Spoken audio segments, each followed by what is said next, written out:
Good afternoon. So we are ready to go and start Heart of Thorns on our Guild Wars 2 personal story playthrough. So we completed the core story and defeated Zaitan. We completed Season 1 in its re-released format and defeated Scarlet. And then we completed Season 2, which set the table for us to do battle with Mordermoth, right? We learned of Mordermoth's awakening and the threats it posed, and had some adventures and learned some stuff about the Sylvari and the dwarves and Glint and all kinds of different things along the way.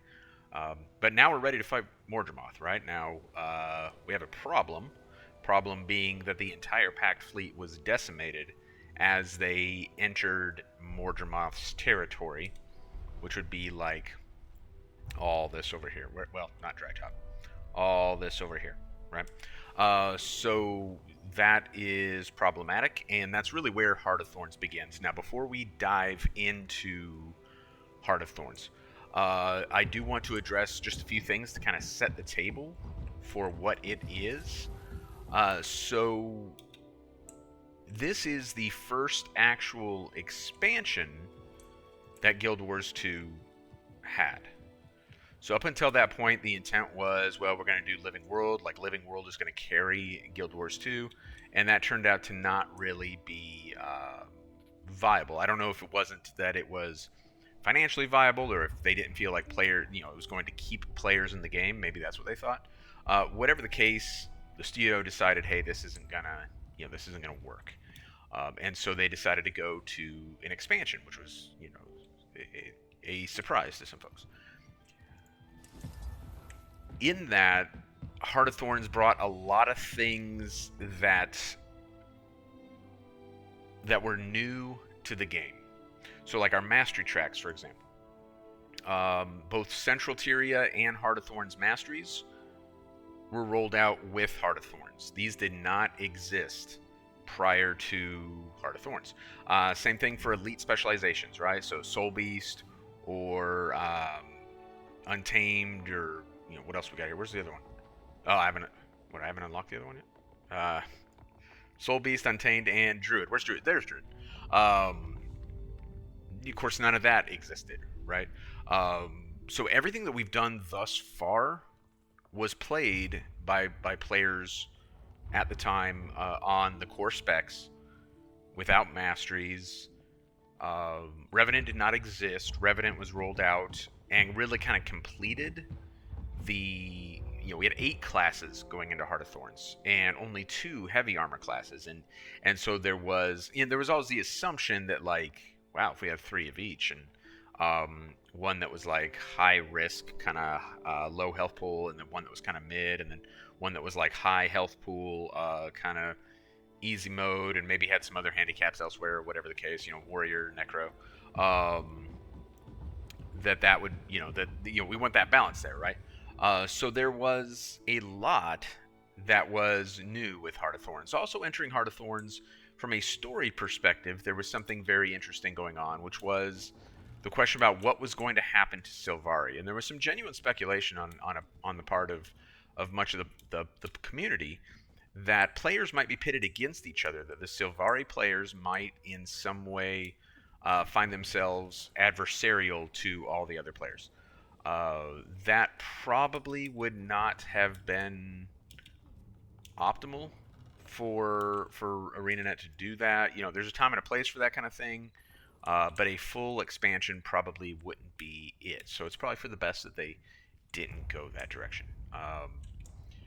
As I said when I closed out my last video, for my money, Heart of Thorns is the best expansion that they rolled out. Now, Heart of Thorns came on the heels of a very long content drought. It was, as I recall, at least 9 months. It might have been close to 12 months. So, like, it needed to be good, and even then there were a lot of people who were disappointed in Heart of Thorns and felt that it wasn't good. It actually got review bombed upon release. That had less to do with, like, the story or whatever, as it did with kind of 2 things. One, a lot of people found the maps to be too hard. Part of that is simply the result of how easy the core game was. And really, like, there had been things in Season 1 and Season 2 that should have been viewed as harder than the core story. Um, so it shouldn't have been a surprise that Heart of Thorns was more difficult, and yet a lot of players, like there are players that quit when they got to Verdant Brink because Verdant Brink was a challenge. Verdant Brink was also a challenge because it introduced a level of verticality that had never existed in the game before, and some Guild Wars 2 players simply didn't know how to wrap their heads around that. Up until that point, Guild Wars 2 was very flat. And you think about a lot of the maps that we've seen. This map and Dry Top have as much verticality as any, but when you remember there were no mounts and no gliding, then you would use like stairs to get up here, and then you'd be above the action. But this is really, this is nothing compared to what we're going to see in Verdant Brink and like Tangled Depths. Man, that's going to be an adventure. So, and I love Tangled Depths. I think it may be the most hated map in the game, along with maybe Ekvald Wilds, which came along much later. But I do love Tangled Depths. So the other issue, some of the review bombing came from the fact that elite specs were initially 400 hero points, not 250, and ArenaNet changed that. I was a little bit disappointed to see them change it because I felt like they were giving in when they had already had a design philosophy, like they had a reason that they made it 400. But yeah, I think in the long run that turned out to probably be the right decision. And they did want to stop the review bombing. It was not a good look. The first ever expansion for the game, we'd waited so long for it, and then people were just dragging it. And so they needed to kind of get that under control. So let's go ahead and get rolling. Let's get this story going, and we can talk some more about how interesting it was to enter Heart of Thorns once we start playing it, right?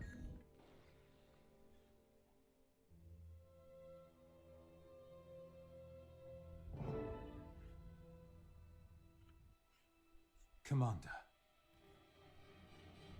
Mordramoth proved even more powerful than we imagined.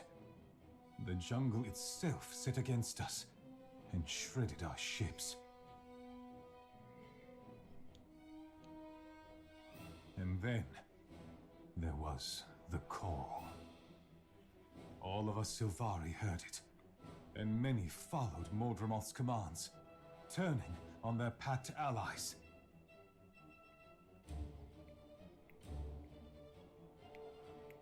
Many are dead. Still others are missing. And our fleet is utterly broken. If rescue doesn't come soon, there won't be anything left to rescue. Please, we need your help.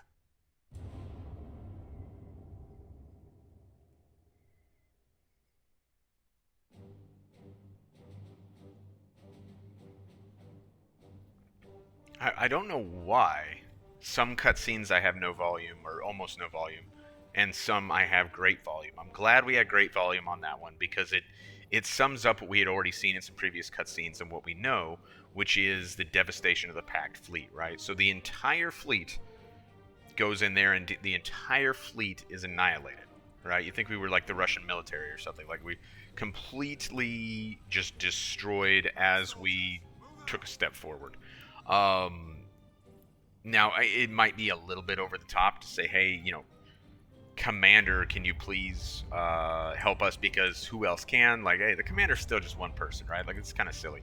But just the same, that's kind of Lair in Theory giving an update. And then really, more so than inviting the player character into the fight, it's inviting us as the player, right? Hey, you, player, come join this content. And so I think that's really what we're getting there. On the field, 10 hut.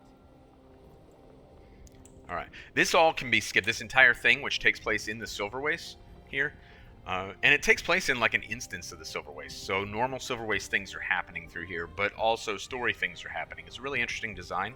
It can all be skipped once you've done it once, but we're going to do it for the sake of the story, so...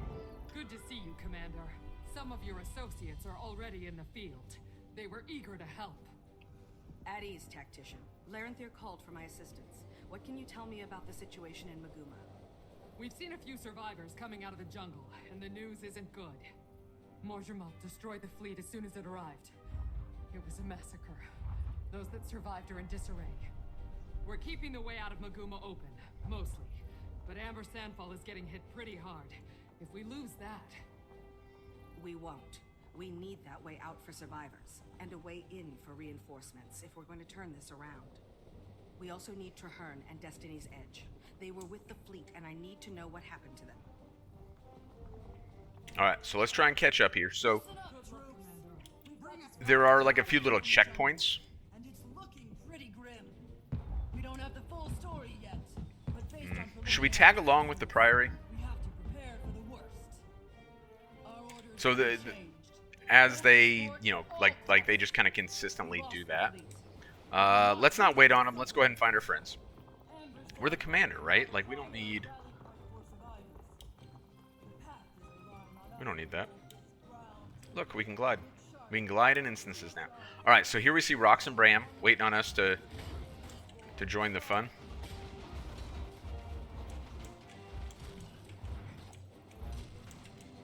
All right, Bram, buddy, what's going on? Glad you're here. They say Morgermoth wiped out the entire fleet. So they say. The news has Frostbite a little anxious. I mean, because Destiny's Edge was on board. I hope they're okay. I'm with Frostbite. The boss, Destiny's Edge, and airships killed Zaitan. How did it go so wrong this time? We're about to see for ourselves. I need you two at the staging area near Amber Sandfall and ready to go when I arrive. We'll be there. Just gotta mop up the last of these Morger... Sounds good. See you soon. So Red here kind of drives home what I was talking about this being an instance, right? So other players, at the time that Heart of Thorns launched, like there were many players throughout here advancing into the fight versus this all just being an instance that was exclusive to, you know, one single player, you know, like you have your own instance. And that's kind of cool. Now, it's not something that's repeated. Path of Fire did not get that. End of Dragons did not get that. But I do like it. It's an interesting thing. Of course, as I mentioned, you know, once you've done it once, you can skip it. So, not gonna lie. Generally speaking, with like a new character these days, I skip it. Why would I do it again and again and again? But I do think from like a gameplay design perspective, I think it's cool because you know you're moving towards the fight with other players. So even if you tend to play the game solo, you still get that MMORPG concept there, and that's what I like about Guild Wars 2 in general. I can play it solo without feeling like I'm alone. I'm simply choosing when and how I interact in a social world. Thank the gods you're here, boss. We were hoping for some sign of Kaith and Mieg. We found this. We did verify that Kaith has been through here in the last day or so. Sorry we can't give you more. We'll get the egg back, but right now our top priority is Morgermoth. What's the situation here? Mordrum attacked after you left for Camp Resolve. We went to help Amber Sandfall. Bram and Rox went to Red Rock. I never made it to Camp Resolve. Once I heard the fleet had been attacked, I knew I'd be needed here. So it's even worse than it looks. You can count on us, boss. We're ready to go. Just say the word. Consider it said. Finish up what you're doing and meet me on the edge of the jungle. We'll all go in together. Good. First my sister, then the Zephyrite Masters, now the Pact Fleet. Morgermoth has to be stopped for good. Alright. Let's keep moving. Further into the fight. Oh man, Lightbringer Osa's interact. Looks like someone's defending her though. So this is exactly as the fort defense would be in a normal instance of Silver Waste, right? The difference is here, you can get credit for it and everything. Same rewards. The difference is here, it's part of our movement. It's part of the story's transition into Maguma.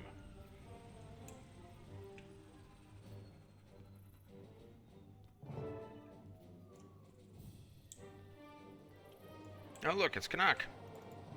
Hey, boss! Radasum was all abuzz over the Pack Fleet disaster.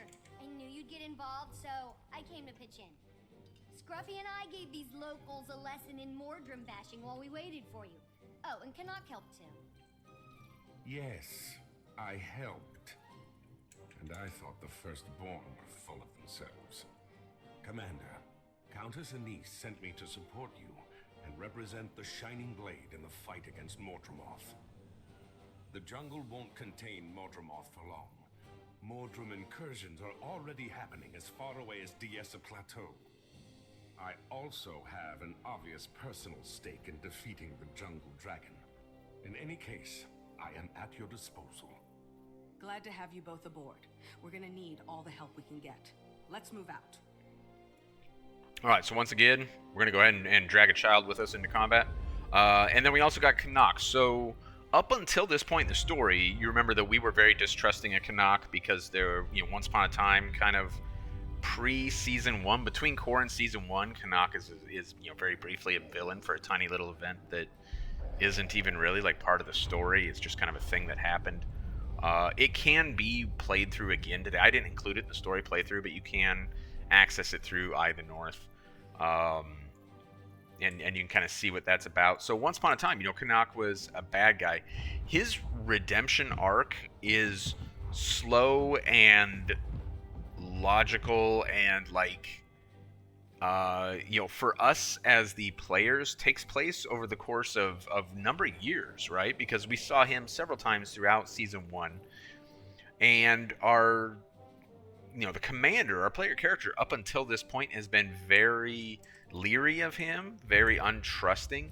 And even as we enter Heart of Thorns, we're going to get some dialogue from the commander that demonstrates that we still don't fully trust Canuck. But because he has this mechanism, which is putting him in a position to earn our trust back, that mechanism being Anise, and that's not, in the story, her purpose. Her purposes for Canuck are, in the story, self-serving to her, or at least to the Crichton Kingdom. But the function of Anise, as it relates to Canuck, is to give us a reason to rely on Canuck and thus have him earn our trust. So there's an effective mechanism there that we will never get with some of the other redemption arcs that we see. We'll save that for later, but they will not be done nearly as well as Canuck is done. Not even a tiny bit. Is this tactician art from Concordia? It sure looks like him. And yet here he's just Visual War Master. Did he get demoted? Did he get into trouble? I hope not.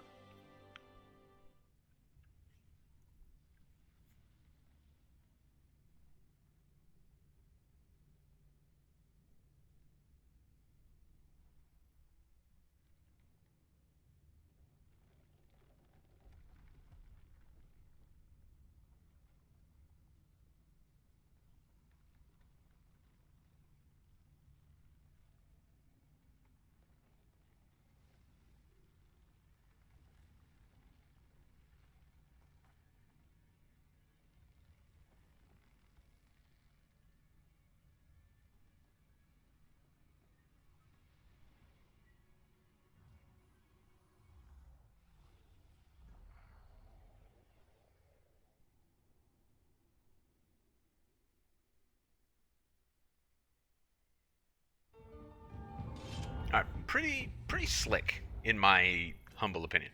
I really do think Heart of Thorns was done well. I like Heart of Thorns a lot. Let's continue the story. Let's actually enter the jungle.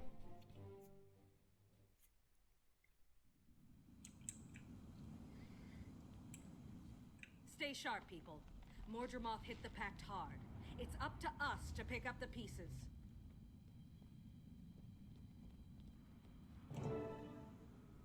Oh, gods.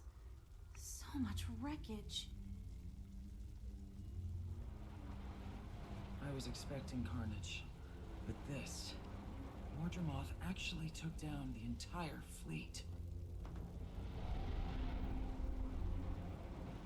Spirits. Could anyone have survived? We need to get down there, fast!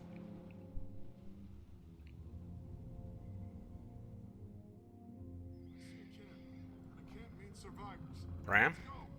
Bram, where are you going? Get back here. Oh, Bram, get back. That is how someone talks to their 2-year-old. Like, that is real snippy. But there goes Bram. He's trying to get down here, right? He's trying to get down to this little group of people kind of huddled within this wreckage here. So you can see we got various airships that are destroyed. There's another one over there. This is something of the wreckage of one right here. They all got like HIMARS'd. And then we got we had some helicopters crashing down to the earth and so forth. Now, of course, the very first time we would not have had gliding, so we would have run down after Bram. But I'm a big cheater now, so I just run off like that. I just glided down. We're in enemy territory. Larenthir, glad to see you survived. I need a status report now. You're a welcome sight, Commander. The situation is grim. Mordramoth tore the fleet apart. The Pact is in ruins. Traherne and Destiny's Edge were taken prisoner. They were alive, but now MIA. And the remaining soldiers no longer trust me. And you're surprised? Scarlet, Aaron, and now this? Mordramoth always uses Silvari to do its dirtiest dirty work. We need to strengthen the defenses around here. Our priority has to be salvaging weapon parts from the crash site. What about our comrades in the cavern? The Pact does not abandon its own. Look around, sir. There is no more pact, and the prisoners you want to save are probably already dead. Think it through, soldier. We need greater numbers, or any salvage party we send will disappear like the others. This isn't helping. Just tell us where Destiny's Edge is, please. Larenthir, stand by. I need to think this through. Why did I look over my shoulder when I said that? Okay. So we have a couple of interesting things right here. One, we have this very clear distrust being directed towards Silvari. In this case, Larenthir, and we'll see it at times. It is still very much like a card that was kind of underplayed by ArenaNet throughout Heart of Thorns, and we'll examine that a bit more after this instance. But they do at least incorporate it in the story. It had to be incorporated in the story. Had they completely failed to do so in any way whatsoever, that would have been pretty egregious on their part. Again, I think they really underplay it. I think they miss an opportunity to really examine like some very, very interesting things had they chosen to push it a bit harder or kind of do a bit more with it. But just the same, we get a little bit here, right? And then we have the tactical question, right? So we got Explorer Metella here, and we got Larenthir. Now, Larenthir is coming from very much like a like warrior ethos kind of ethical point of view, which is that we don't leave our own on the battlefield, right? So he wants to kind of engage in a rescue mission to go find some missing Pact members and recover them and bring them back. Metella does not see the logic in that. She is very much saying, hey, like, we need to strengthen this defensive position or we're going to be in a lot of trouble. One of the things that that we see come into play here is that there's some reference here. I don't think they've actually referenced it yet, but about like nightfall and how things will get more dangerous once night falls. So one of the interesting things they did in Heart of Thorns, specifically with this map, Verdant Brink, that really isn't duplicated, is it anywhere else in the game, is that the events change and the enemies get more aggressive and get harder during a night cycle than during the day cycle. So most maps in the game, not all maps, but most maps in the game have a day cycle and a night cycle, as well as kind of a twilight, sunrise, sunset cycle. If you've done fishing, which was introduced with End of Dragons, then you would, you'd be real familiar with that because fish are caught at, like different fish are caught at different times on that day-night cycle as well. This is the only map that I can recall right now where the entire meta event of the map and the way that the events work and the enemies and everything all work off of this day-night cycle. It's a really cool concept.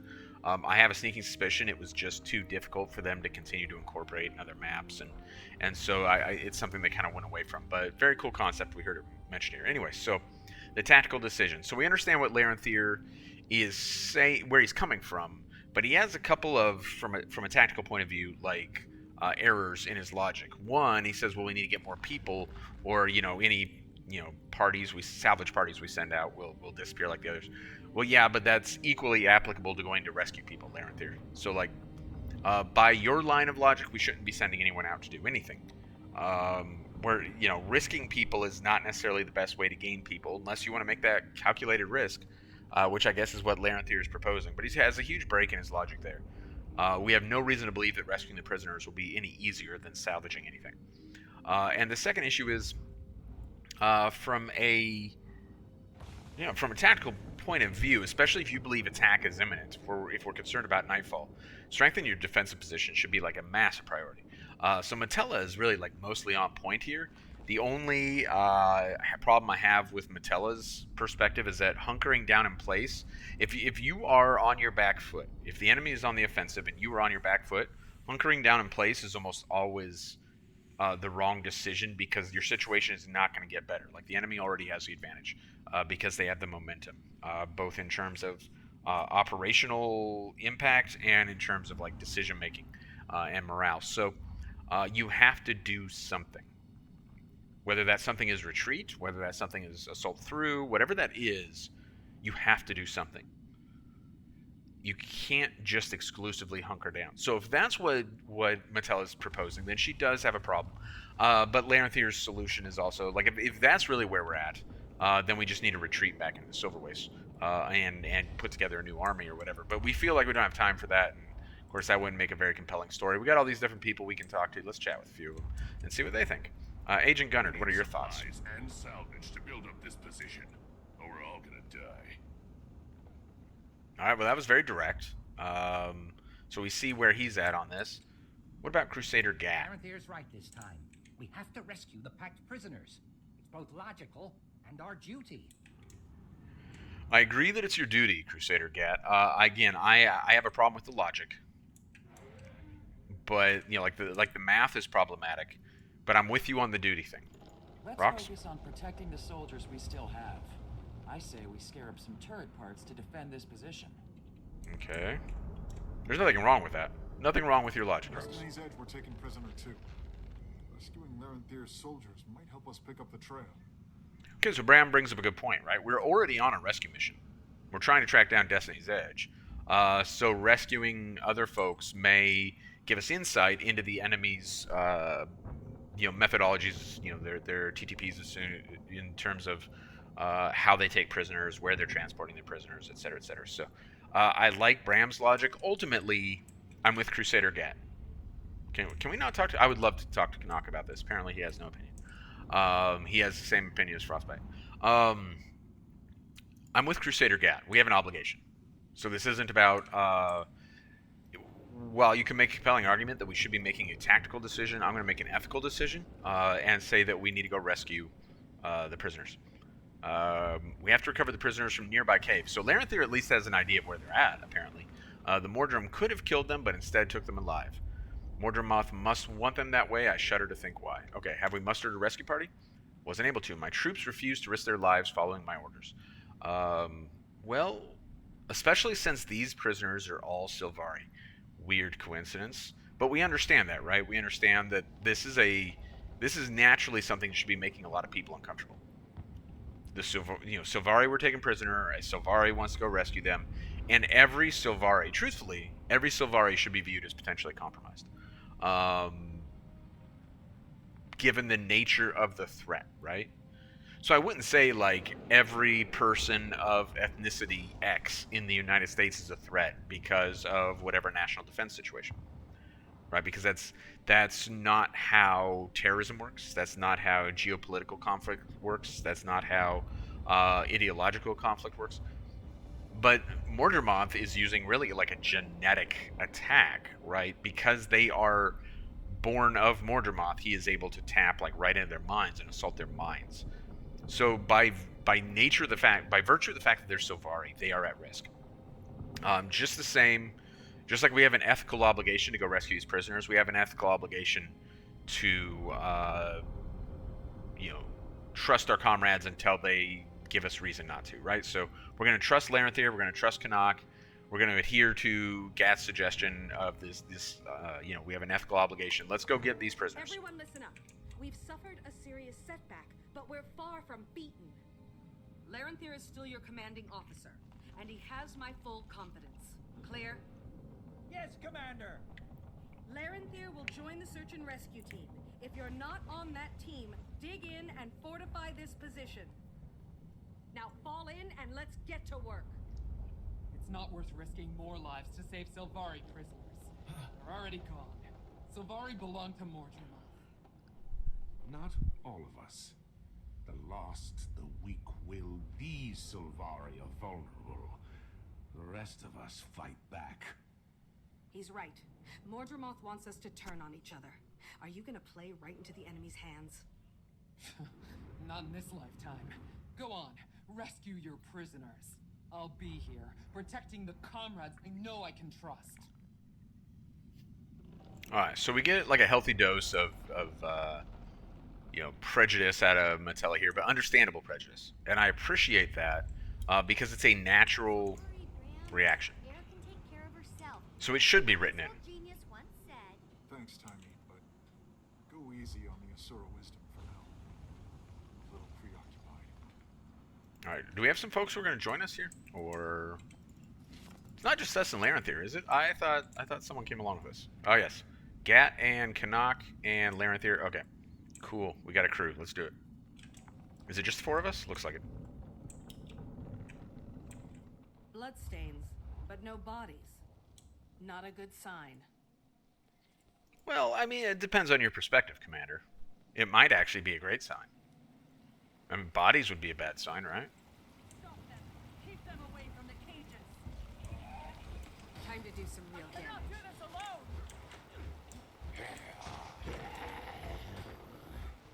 Can anyone hear me? We're up here. Commander, did you hear that? It came from above us, at the top of those stairs. The enemy keeps collecting corpses and prisoners. This is the first time we've had any sign of where they wind up. Alright, well, let's continue trying to run them down then, Crusader Gat. So you said the top of these stairs, huh?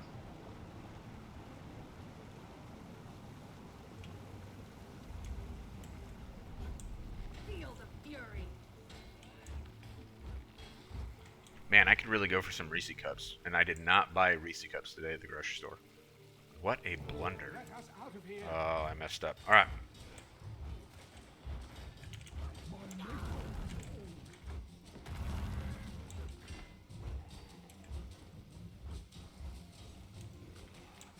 Alright, we see this, when we defeated them, this cage opens up. Thanks.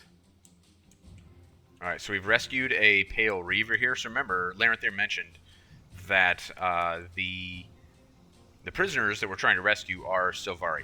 So now we've learned a little bit more about that, right? He said they're Sylvari. He didn't say anything about them being Pale Reavers, but we should remember the Pale Reavers.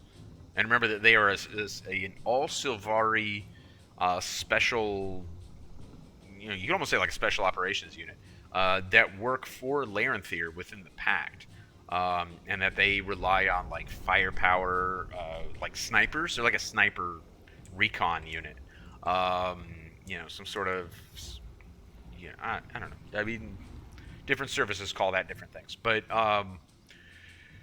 so Larenthier is kind of, he's got like the scout thing going on, right? Because he's a ranger.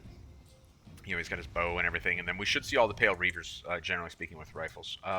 We got, I don't know, it looks like we got a Priory Asura and a Order of Whispers human or Norn who didn't make it though for whatever reason.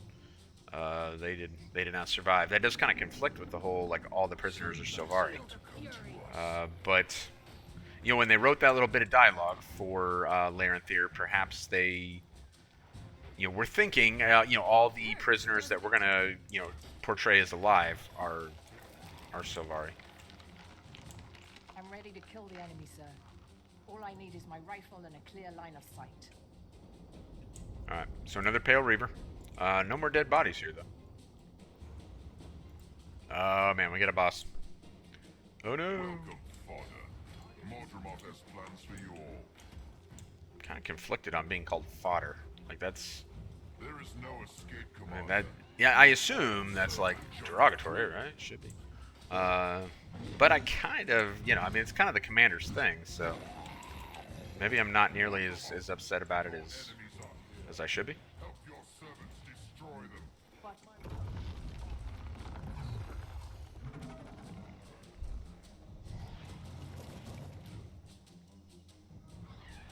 Ooh, that's a whole thing, right?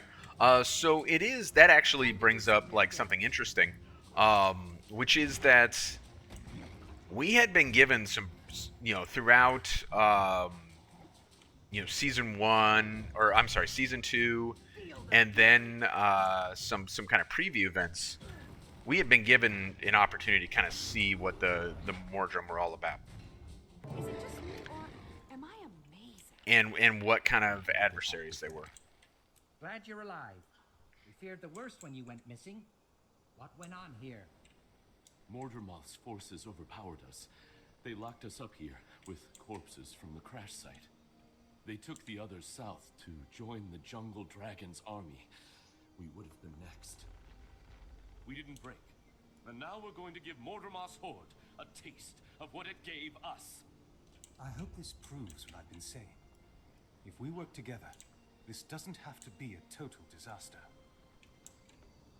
Alright, so now we've learned the prisoners were in fact all Silvari. These, we got another Asura, and I think there's something else there that I'm like, that's just clipped so far into the ground we can't maybe see what it is. These are corpses that the Mordrum dragged along with the prisoners for whatever reason. So perhaps we will learn more about what's going on there. That seems kind of to be a bit much, but maybe there's a reason for it.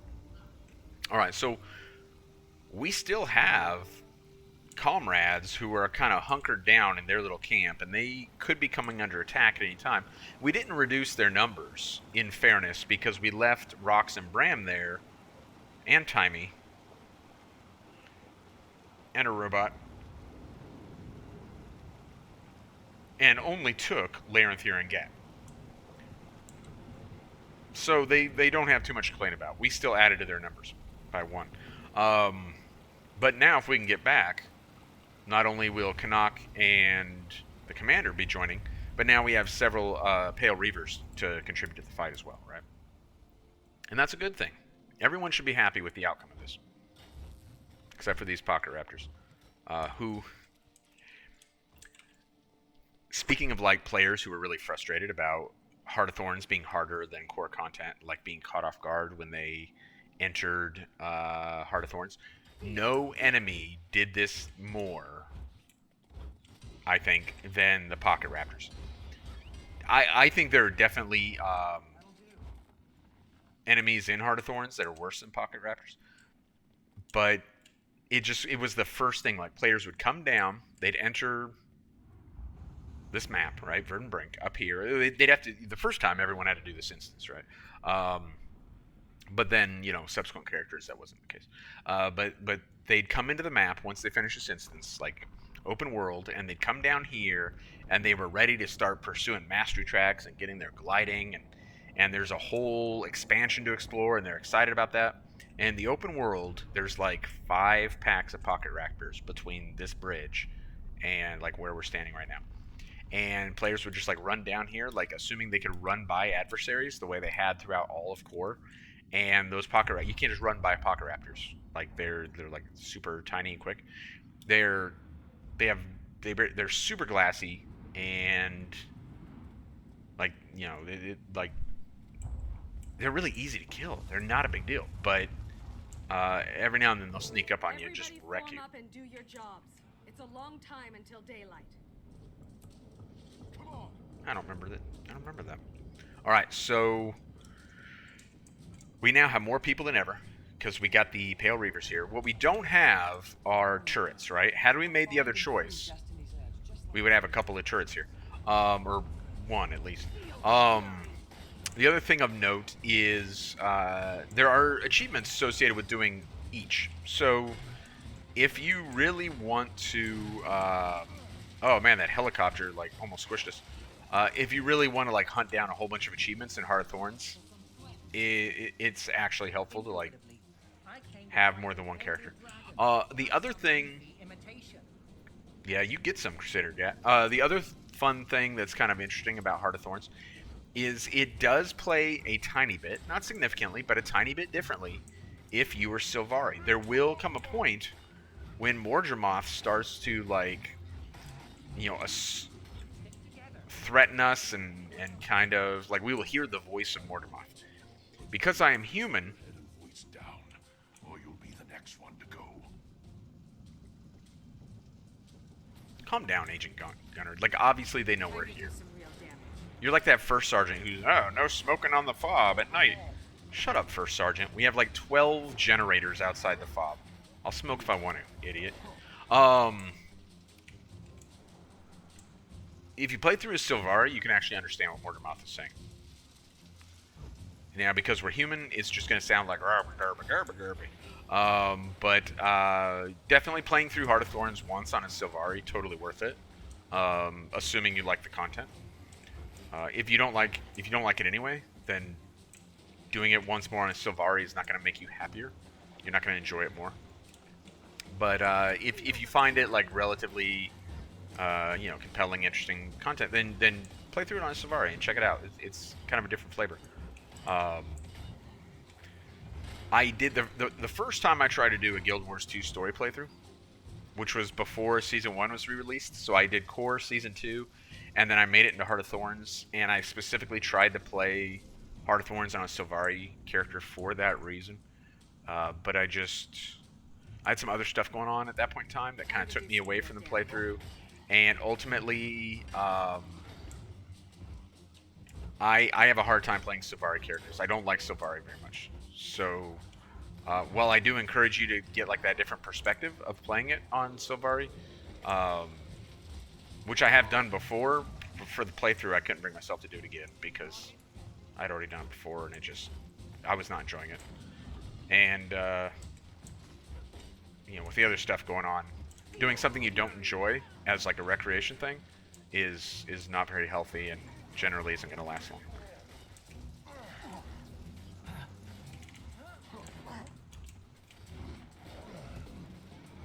All right, so now we got another boss type character here, who's come to reinforce, because we're taking all these dudes down, right? We're defending our camp, and particularly with the help of the Pale Reavers, like, we're doing a great job. So now we have this Cavalier who's joined the fight to kind of put us down, and we're gonna see here in a minute. There's gonna be a cutscene any second now. I think it's at 50%, to be honest. Oh, maybe not.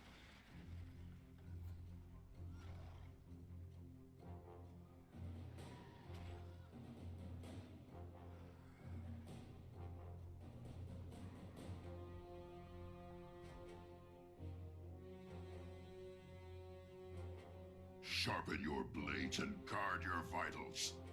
I'm back.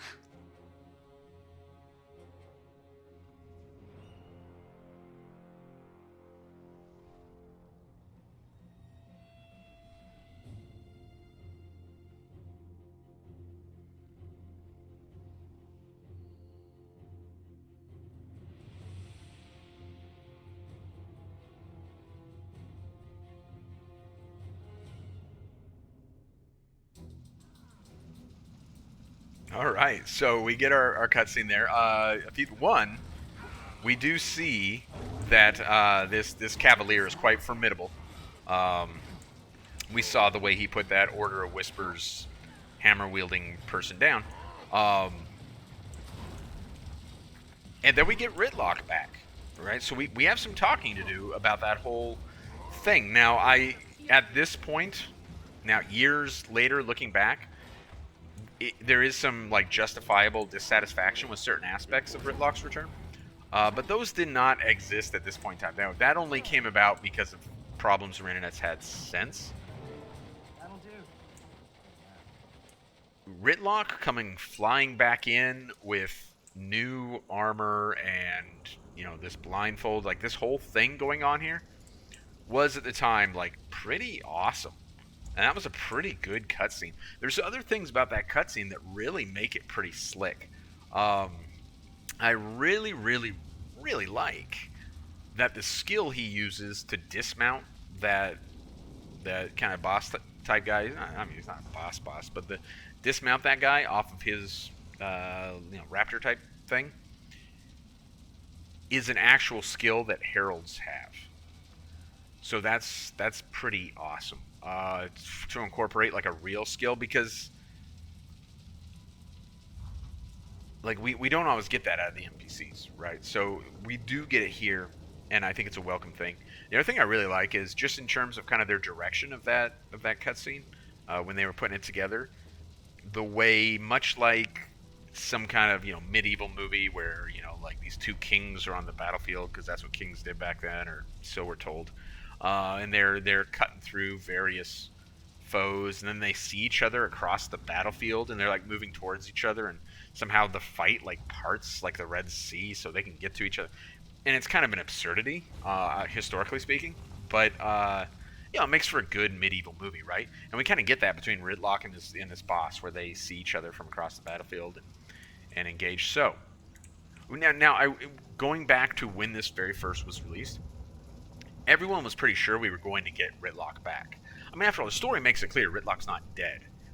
And there was a lot of pretty strong speculation that he was going to come back as a Revenant, because we knew we were getting Revenant. And so while this wasn't a huge surprise, like, oh my gosh, it's Ridlock, it was a fun way to get him back. And I think generally the reception to this at the time was pretty positive. Hope you don't mind me joining in, Commander. It looked like you could use some help. Tribune, you're alive. But where have you been?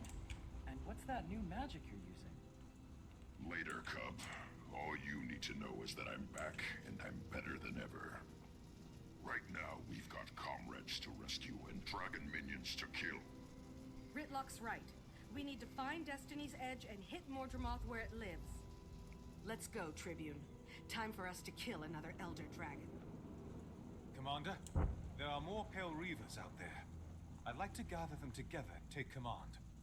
As a Sylvari-only unit, we can monitor and protect ourselves from threats both internal and external.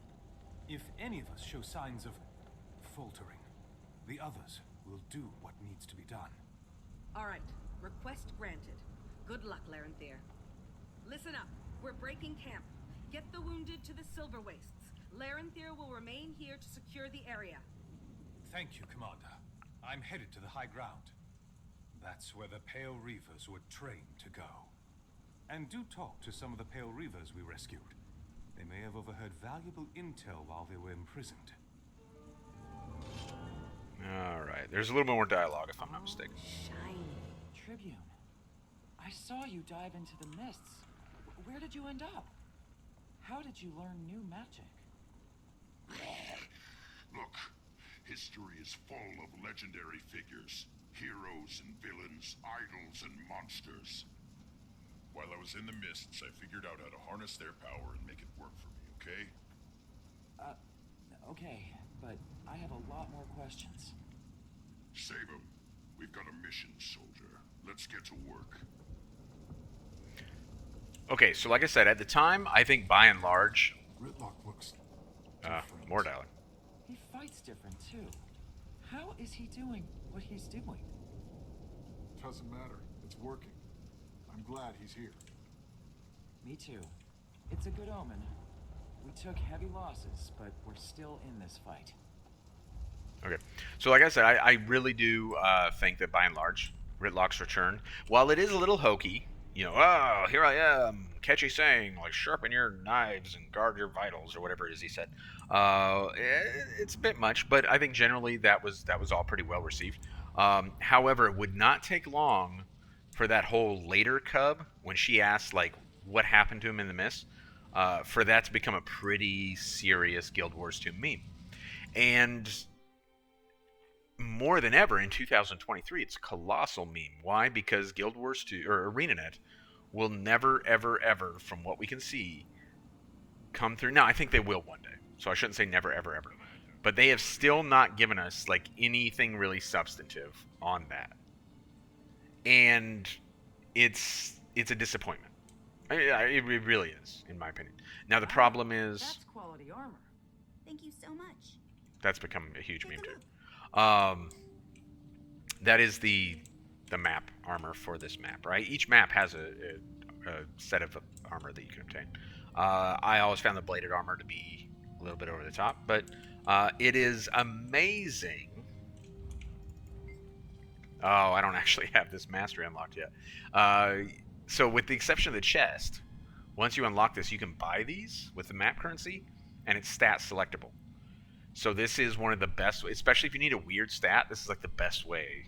It's exotic. It's not like Ascended or anything, but an amazing way to get new armor for an alt, if you have the currency for it. So ArenaNet, they have really let us down in terms of telling Ridlock's story there. So let's go a little bit farther before we pack it in for today and end this video. On the story here, and we'll take an opportunity to kind of look around Verdant Brink. There is specifically one thing I want to try and catch. I don't know if we're going to be able to catch it or not. Glad you're here, Commander. The pack still need your help, especially with all the distrust being aimed at Silvari. I'll do what I can, but I've got to find Destiny's Edge and Traherne. Mordrum took them all prisoner. They could be anywhere. I need to know where they were taken, or at least find someone who knows the lay of the land. I've seen Mordrum, force marching high-value prisoners west, deeper into the jungle. It's not much, but it's a start. As for knowledge of the terrain, if you head north, you'll also run into a village of local Hylic called Itzel. They're fast and agile, and they know how to get around. With their help, your search will go a lot faster. But the first thing I do is check in at the large pact camp in the west. The people there should know more. Oh, and keep that glider handy. Navigating the jungle is dangerous. One wrong step around here can be fatal. All right, so on the matter of the pact camp to the west, which I think we probably already have the waypoint. Oh, I don't actually have that waypoint. Oh, did I not? I did not do very much on this map when I was unlocking elite specs on this. Look at this. We can go down here and get a couple elite specs. Well, we'll do that on the way to... We're headed here anyway, both for the story and for what I want to see. So we'll head over that direction. Oh yeah, so why would there be a camp established here when we just saw the fleet go down and defended a position that's directly below us? This is the area that's in the story, right? There's where the little encampment is. Then we went down through here and ended up down there, and then going up through here to rescue those prisoners, right? So this is, why would there suddenly be a large pack camp over here? As we advance through the map, over the course of, because I'm currently in a transition process on my way out of the military and on my way to do other things, I have a lot of time on my hands. That tends to be the case when you leave the military. So we're going to knock out Heart of Thorns. Honestly, I could do it. I mean, I could do it today, but I'm not going to. But we can do it over the next few days.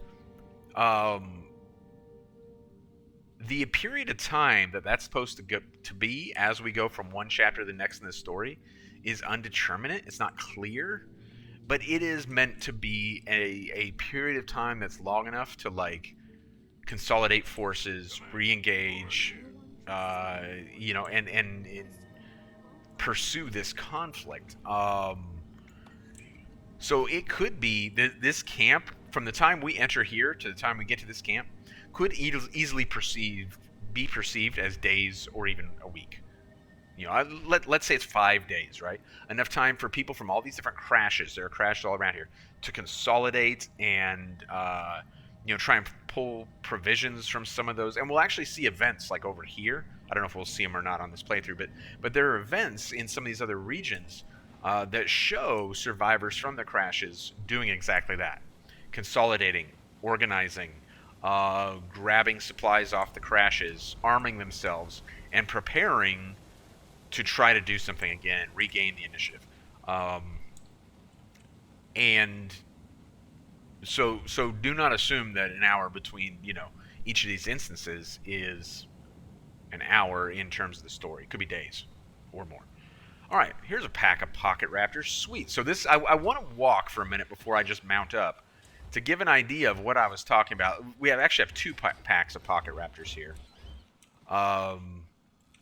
So as players just moseyed down here, and they were immediately wrecked in some cases. Keep in mind, no mounts, and your very first time entering down here, you do not have glider. And then look, oh good, we got a veteran who completely wants to. Now, veteran is not brutal, but a lot of the things that it does here we had not seen before when Heart of Thorns launched. Like, we had seen enemies that were very static; their movement was limited. They didn't have giant attacks that took place over like a broad space like that. Whereas that one just charged us; it just covered this massive amount of space. So, like, outside of instance content, we hadn't seen any of this. The other thing we get, let's go ahead and mount up now on our sky scale, is this incredible degree of verticality, which was look, another pack of raptors. Fun. Can I get my sky scale back now? Thank you much. So let's kind of, actually, do I have the, I don't have the mastery. I think we're gonna, there we go. And of course you need masteries to use these little lifts here. And you wouldn't have had that entering this map. So, like, yeah, I don't have that mastery yet. But I want to get up higher to talk about this. There we go. So there's an event that takes place up here. Right now, there are other ways to get up here from over there. But like, and up here and stuff. This was never seen before in the game. Like, this is crazy in terms of comparison to core Guild Wars 2. For some players, this was incredibly exciting. It was interesting. The opportunity for exploration, like trying to do new things, was amazing. For some players, it broke them. And now, of course, I know this map like inside and out, and I can get where I want to go without little to no issue. But at the time, like, figuring out how to get to this, right? Which, like, the easy way would be like from there, if you don't have any masteries at all. How do I get to these events? How do I advance XYZ? How do I get map completion like this? This vista here, and between the enemies that were much harder and a map that they found incredibly difficult to navigate, players were quitting the game in Brink. 3-4 hours into the expansion, players were saying Guild Wars 2 is no longer the game for me. And I'm on mixed feelings about it, because that's too bad. Like, we don't want that, right? We don't want players leaving. But like, in hindsight, this isn't that hard. There's nothing in the open world that's like that hard in Guild Wars 2. Not really. And I'm not very good at the game. So if I can say that, like, then, like, by and large, like, that would be applicable to like most people, right?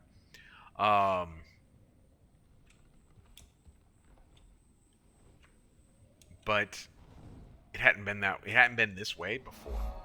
And so it was really hard for some folks. All right, so I want to come over here. Unfortunately, this event is not happening. Oh, it kind of is. The Pact forces are dealing with the Sylvari loyalty issue. Sylvari incidents resolve 2 of 3. I don't know that we're going to get to see the event here, though, because I think the third one would like need to be resolved. That might be what this is down here. And I think, Nightfall's coming soon. I don't know that we're going to get. All right, yeah, rescue Sylvari from vigilantes. So this event chain is like the only time that we really get like good. See, look, Pact vigilante. So this is a member of the Pact who is specifically coming to try to attack these Sylvari, and we're trying to protect these Sylvari. They're actually, I think, behind me. Sylvari captives here and so forth. If we can get them, up to that encampment, then we'll actually have the opportunity to question them, and that's kind of what I wanted to show. Because it's the only time, right? So if you look at human history, right? How do humans generally react to an unknown threat among them, right? Generally, it is. Is it? Are these two different events? Yeah, I want to get to this Silvari thing, not the. This is not an event I generally do. Yeah, here we go. This is what I wanted to do. Side with them. How do humans generally handle this? Well, we look at the whatever identifying characteristic I'm not dying for this. we can find about them, and then we segregate everybody who bears that characteristic. And we might do it because we genuinely perceive that there's some kind of threat. So you might even make the argument, from a historical point of view, that that there are scenarios where this kind of thing has been done, like with at least marginally good intentions, right?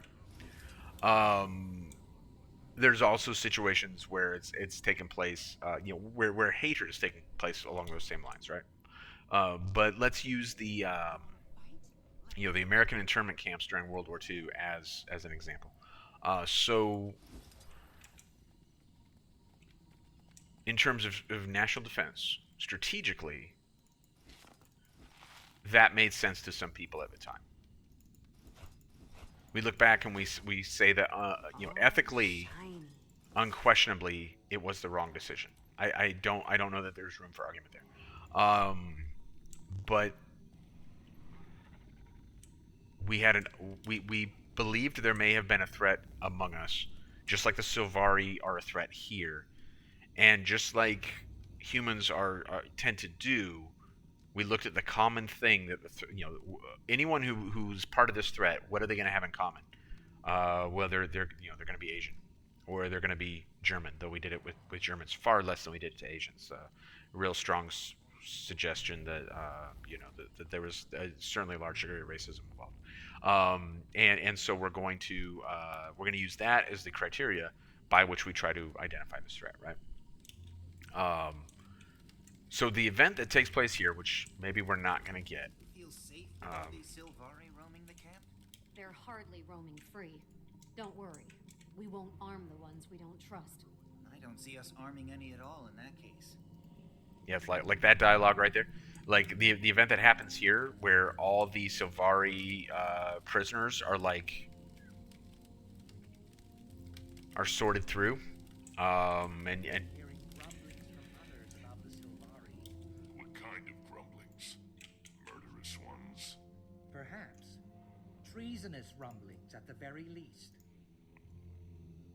so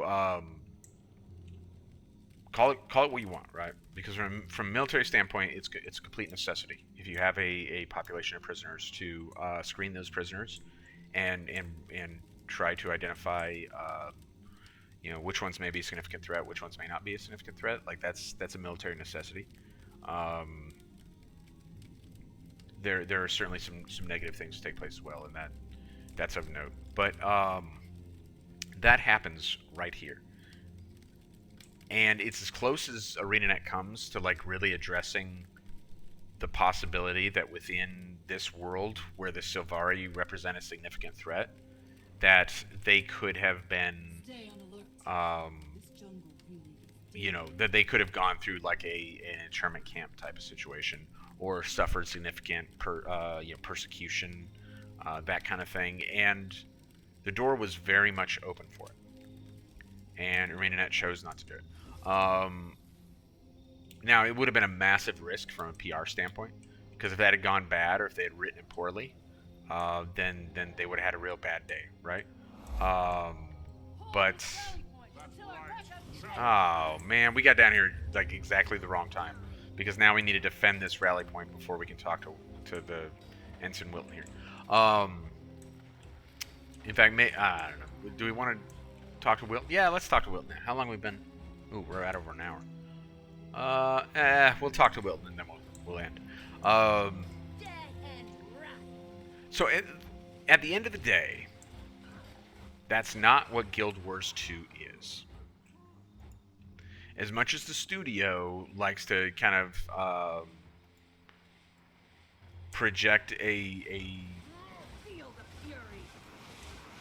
project the image of a group of people who stand up for something, they absolutely are not, and they should not be, like that. They shouldn't be perceived that way. People shouldn't be under the impression that they are that. They're not. They kind of, they'll undertake a few fashionable causes, but like the hard right, not the far right, but like the difficult correct decision is something very far removed from anything that ArenaNet would ever do. That's they don't have that in them. So trying to tell a story like that is never something that ArenaNet's going to do. ArenaNet tells comic book stories, like 1960s comic book, like the original Batman.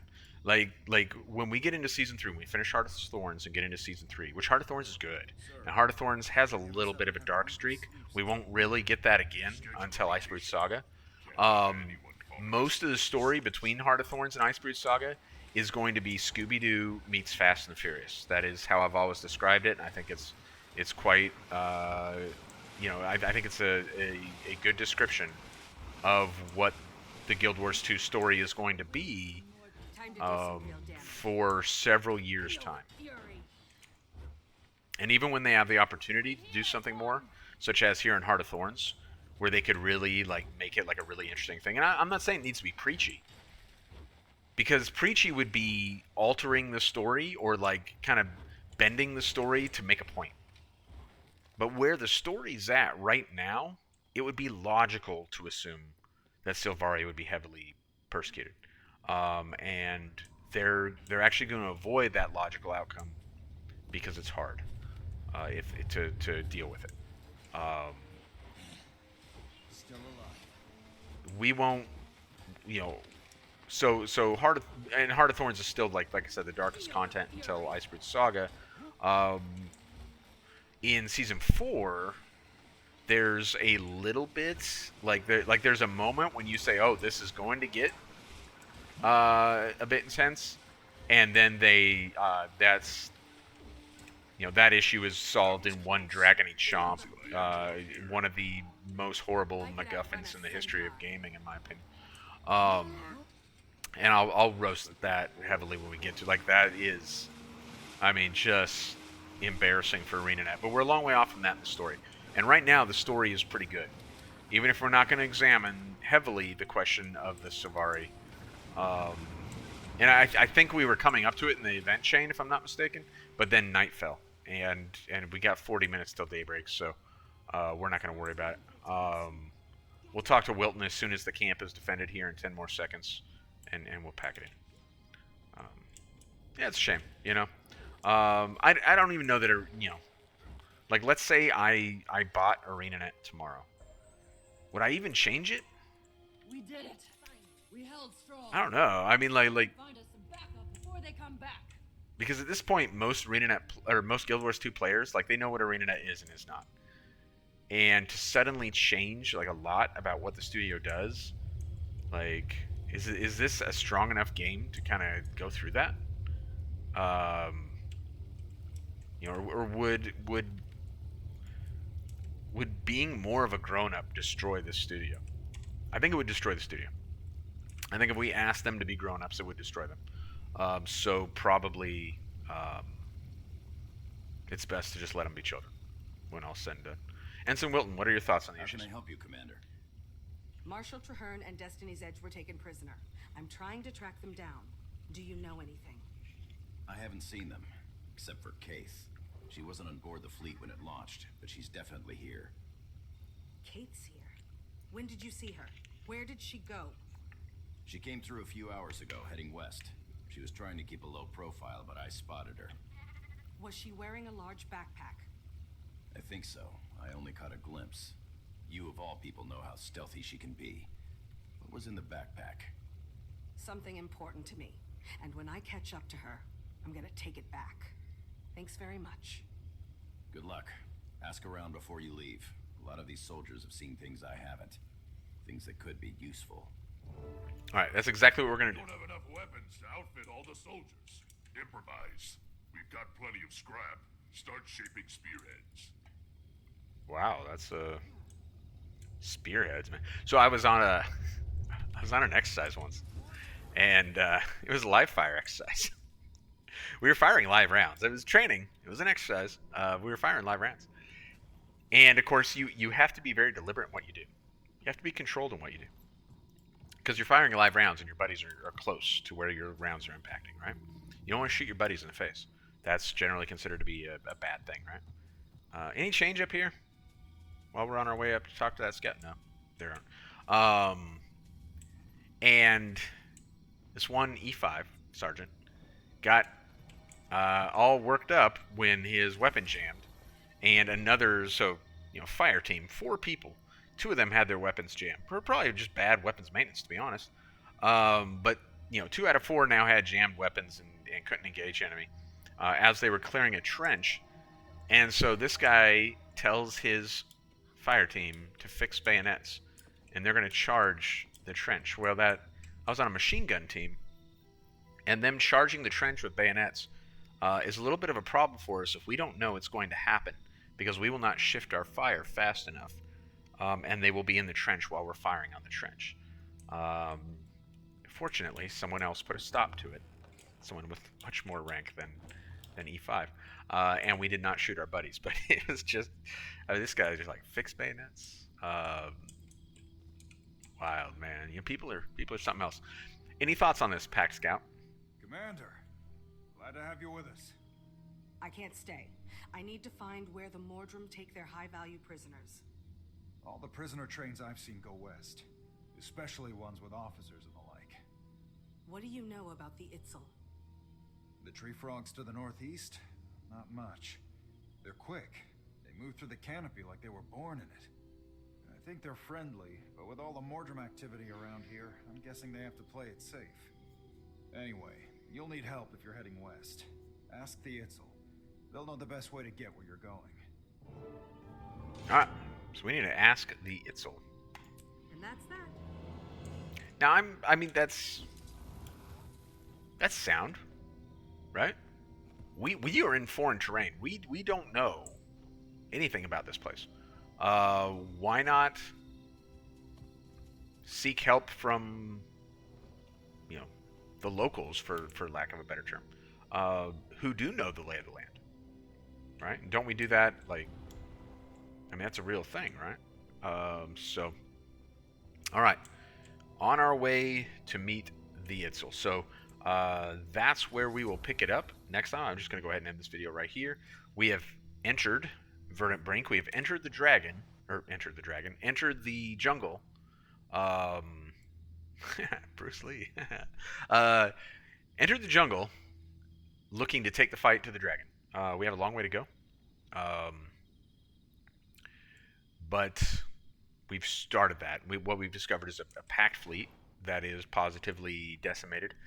And really reeling, and at this point in our story, just seeking to consolidate and reorganize. And that's why we're going to meet with the Itzel, is to hopefully learn more about the jungle and Mordermoth from them, to enable us to do this. We have learned that the folks from Destiny's Edge seemingly are being taken west by Mordermoth. And we've also learned that Kaith seems to be headed that direction as well, right? Because we do have these 2 lines of effort, Mordermoth and tracking down the egg, which Kaith stole from us because she's a piece of trash. So, 2 things. 2 things that we are going to continue to pursue when we pick it back up. So, thank you for coming along with me, and I look forward to continuing tomorrow. Have a good one.